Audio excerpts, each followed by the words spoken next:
Bago tayo magsimula mga tropa, salamat sa mga lahat na nag-a-avail ng Canva Pro at mga printing template natin. Kung gusto nyong mag-avail, message nyo lang ako sa ating Facebook page. At ang content natin para sa ngayong araw na to, may nag-comment lang sa comment section. Sabi niya dito, may katanungan daw siya, magkakaroon daw ba ng margin yung kanyang ipiprint kapag 4R or 5R ang gagamitin niyang media or kahit na anong papel or photo paper kapag daw ba ang gamit niyang printer ay Epson 3210. Kumbaga ang gusto niya, magpiprint siya ng ganyang sukat na papel 4R or 5R, gusto niya siguro borderless. So ngayon ituturo ko sa inyo kung papaano nyo i-check yung inyong mga printer, yung mga kakayahan niyang mag-print. At syempre unang-una, pupunta kayo sa website kung anong brand ng printer yung inyong ginagamit or binili. So syempre kung Epson, sa Epson website ka pupunta. Syempre kung sa Canon website ka pupunta. Kung Brother, sa Brother website ka pupunta para dun mo i-type mismo yung pinaka-model ng printer mo.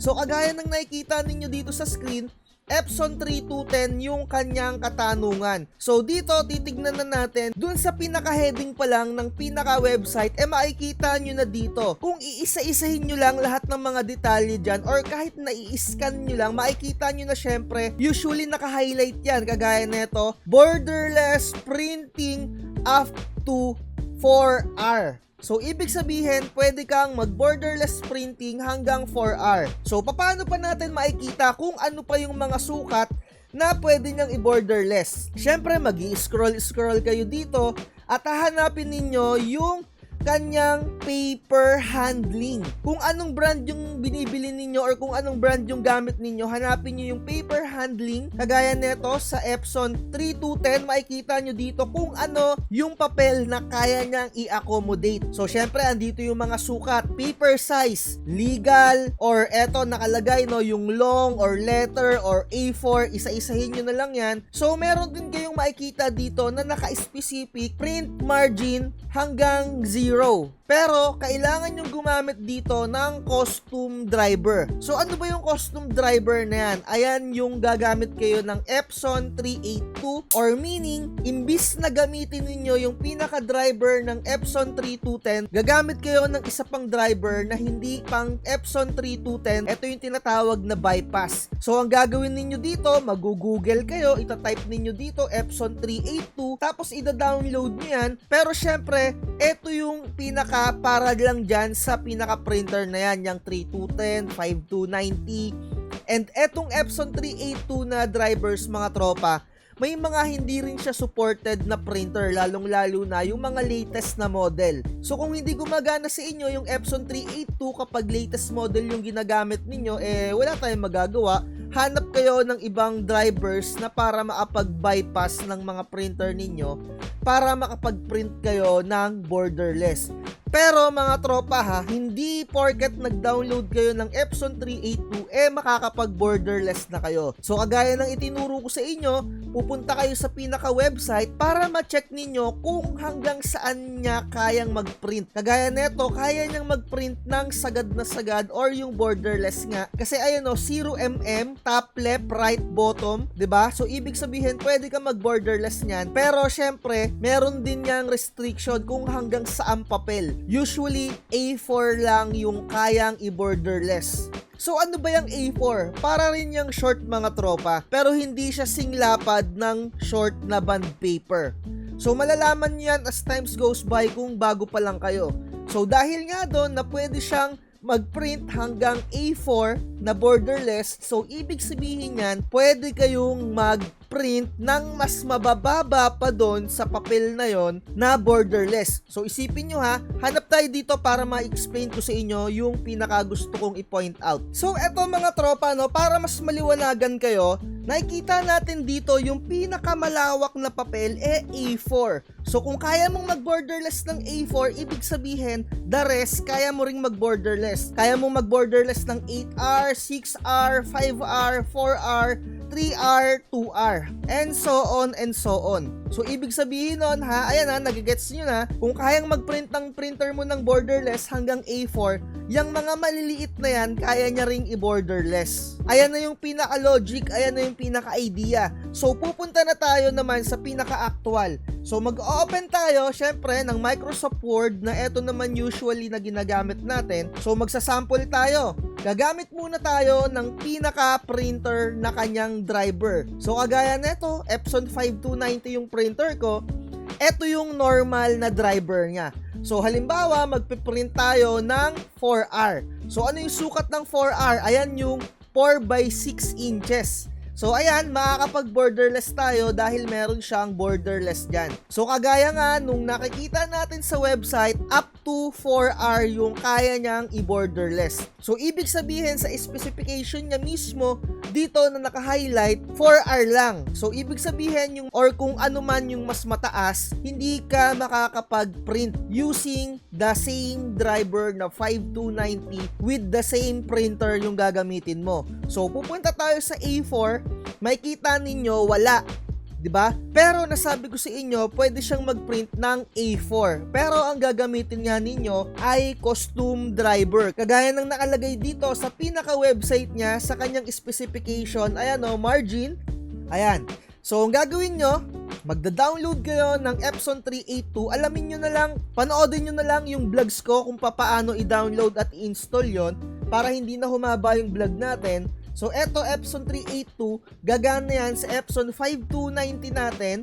So, makikita natin dito, pag kinlik mo na yung A4, pwede na siyang mag-borderless, kagaya ng paliit ng paliit ng paliit. So, 5R, ayan yung 5x7 inches, pwede kang mag-borderless. 4R, pwede rin, meron din nakalagay.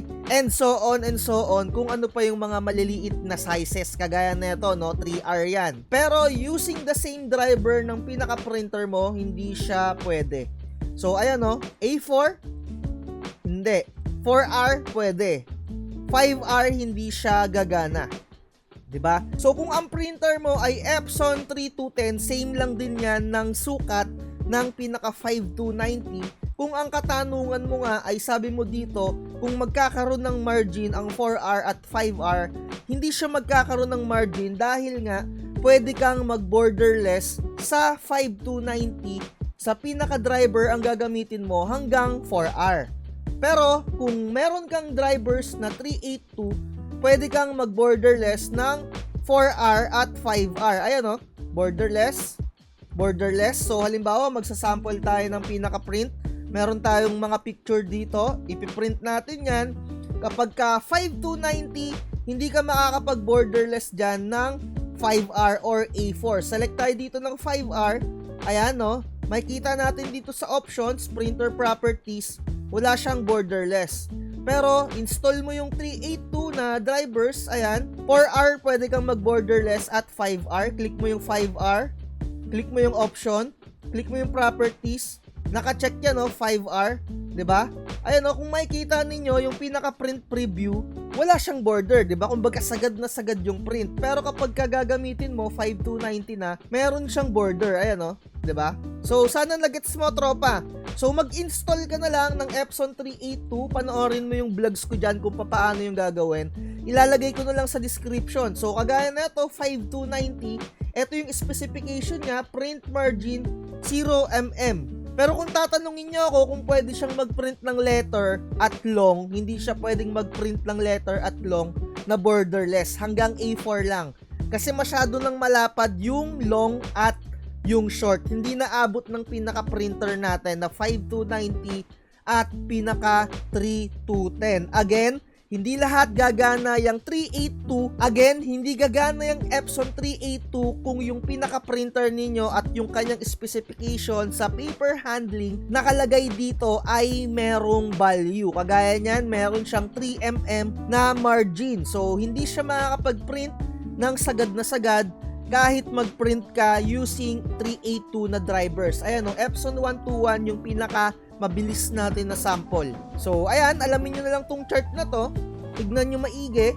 Using 382, eto yung maboborderless ninyo. And syempre, hindi kayo makakapag-borderless ng print kung yung mismong pinaka-design ninyo ay hindi siya mismong borderless. Kagaya na itong nakikita ninyo, di ba? Dapat yung mismong pinaka-design ay sagad na ganyan, no? Kung may imagine nyo, ayan, no? Dapat ganyan. So, ayan, sakop na sakop niya. Pero kung meron siyang margin na ganyan, syempre, hindi mo yan maboborderless. Kailangan mo pa yung i-stretch. So, meron ding nag-comment dito, additional na lang to, additional content. Sabi niya dito, tanong lang daw, anong settings po sa Epson pag si customer ay nagpa-print ng may margin? Mga tropa, unang-una sa lahat, hindi ikaw yung maglalagay ng margin dyan. Kailangan kung magpapaprint yung customer mo, kung ano yung design or kung ano yung pinaka-files niyan, ayun na mismo yung lalabas sa pinaka-printer mo, sa pinaka-output mo. And syempre, kung yung files ni customer ay borderless na, syempre, ikaw na yung may problema dyan kung hindi mo yan ibo-borderless. Kung nakinig ka sa pinakauna kong vlogs, kailangan mong gumamit ng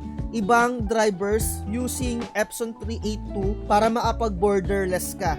So, sana na-gets mo, no? So, comment ka lang dyan kung hindi mo pa mag-gets, kung mapanood mo man tong video na to, gagawan kita ng specific na topic. Pero sa ngayon, dito muna natin tatapusin yung content natin kasi marami na akong nagawang content tungkol dito sa mga borderless na to.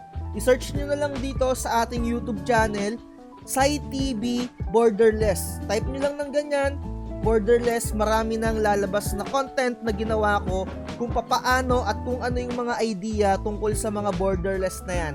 Again, kung gusto nyo maghanap ng mga printing products or mga printing materials, click nyo lang tong store dito sa ating YouTube para magkaroon din kayo ng special voucher dito sa ating YouTube channel. So, like, share, and subscribe. At lagi ko sinasabi, wag na wag magpapauto. Bye. Huwag kang magpapauto, mag-isip ka sa pilian. Sa laro ng buhay, dama ang tampuhan. Di lahat ng nagpa-hype, siguradong totoo. Sariling landas, hanapin mo.